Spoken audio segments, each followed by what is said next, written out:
¿Qué tal, amigos? Siguiendo con nuestro estudio acerca de lenguaje de programación Java, vamos a comenzar a estudiar lo que se llaman las estructuras de programación.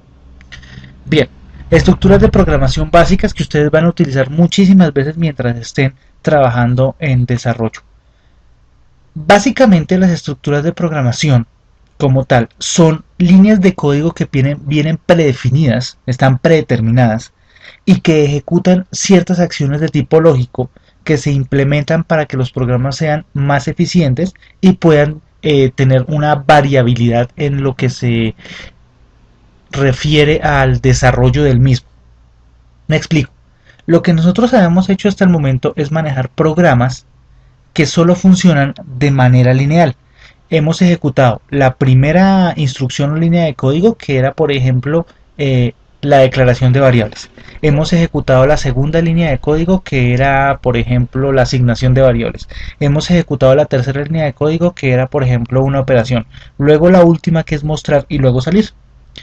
Pero siempre hemos guardado el mismo orden de primera a última instrucción y hemos ejecutado todas las instrucciones que tiene el lenguaje, o sea, el código que hemos escrito. Para efectos prácticos resulta que no funciona así.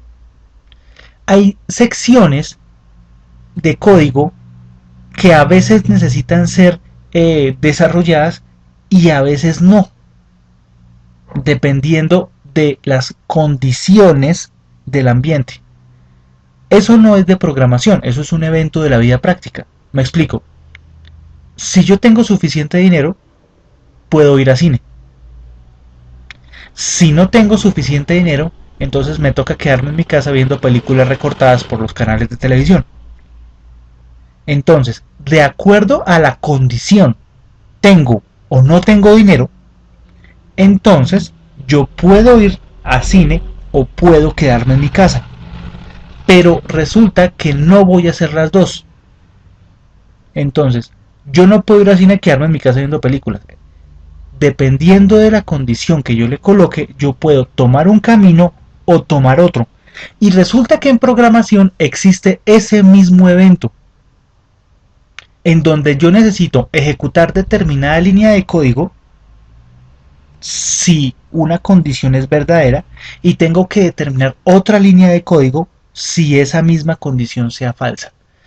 Y eso denota lo que se conoce como un condicional. Los condicionales, por ende, son estructuras de programación decisional en donde yo puedo tomar un camino o ejecutar una línea de código si la condición se cumple y puedo ejecutar otra línea de código si la condición no se cumple. En ese orden de ideas, para quien se acuerde de los diagramas de flujo, no sé si todavía se utilizan en sus universidades y en sus colegios, yo los utilizo con mis estudiantes. La figura que denota un condicional es este rombo. Y resulta que el rombo que están viendo ustedes en toda la mitad de la diapositiva genera lo que se conoce como la salida falsa y la salida verdadera. ¿Con base en qué? Con base en esto que se llama una condición. Entonces, si la condición se cumple, yo voy a irme por un brazo de ese rombo a través de un vértice y voy a ejecutar un procedimiento.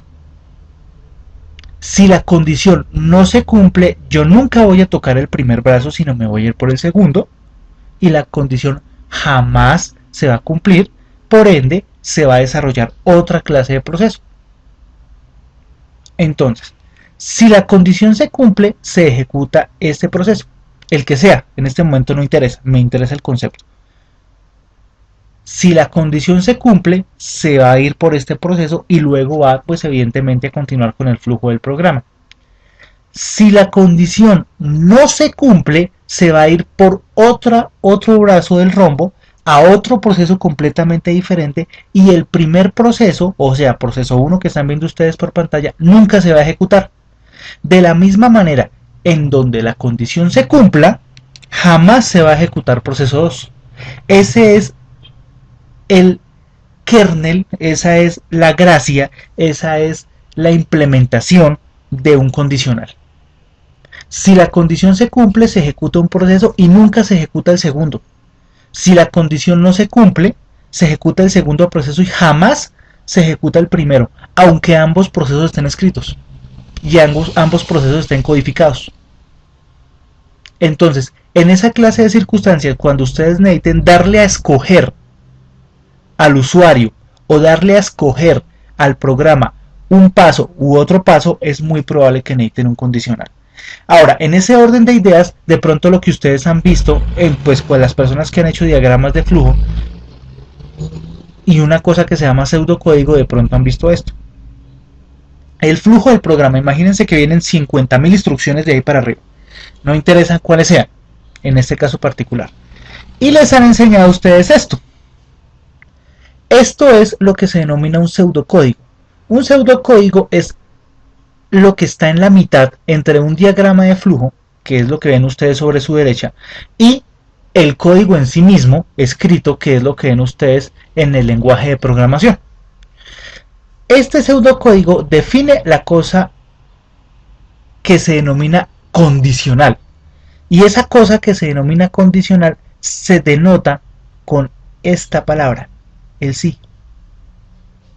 Entonces, si la condición es verdadera, ejecute este procedimiento. Si tener plata es igual a sí, o tener suficiente dinero, lo que pasa es que acá en Colombia se dice plata, si tener suficiente dinero es igual a sí, o sea, es verdadero, o sea, ejecuto este procedimiento.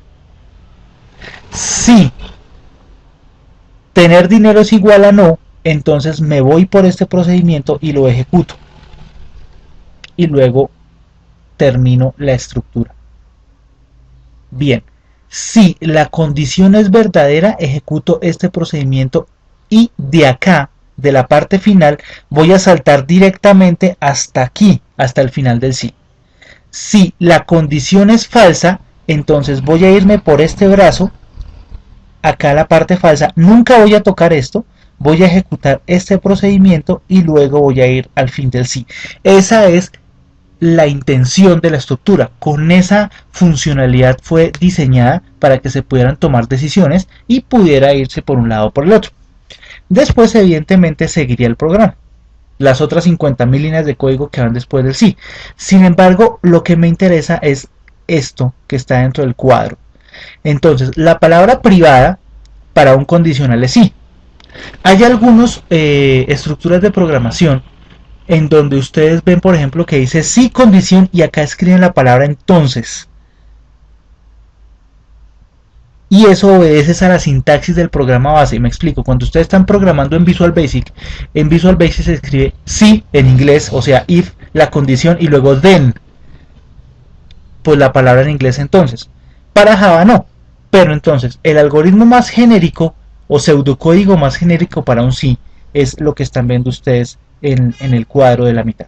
Si la condición se cumple, ejecuta procedimiento 1, salta al fin del sí. Si la condición no se cumple o es falsa, se va al procedimiento 2 y luego salta al fin del sí. Y luego termina o sigue el flujo de programa como lo hemos venido trabajando. Eso es una estructura condicional. Entonces, siempre que ustedes necesiten tomar un camino si pasa alguna cosa y tomar otro camino si pasa alguna otra cosa, entonces eso se maneja a través de la estructura de programación condicional, que es una estructura ampliamente utilizada y existe en todos los lenguajes de programación. Lo que pasa es que evidentemente su sintaxis varía de acuerdo al lenguaje de programación que estemos trabajando. Bien, eso sería todo por hoy. Ya vimos la teoría del condicional. La siguiente clase o el siguiente módulo nosotros estaremos viendo un ejemplo práctico de cómo se utiliza dentro del lenguaje de programación Java. Muy amables, muy gentiles por su atención y nos vemos después.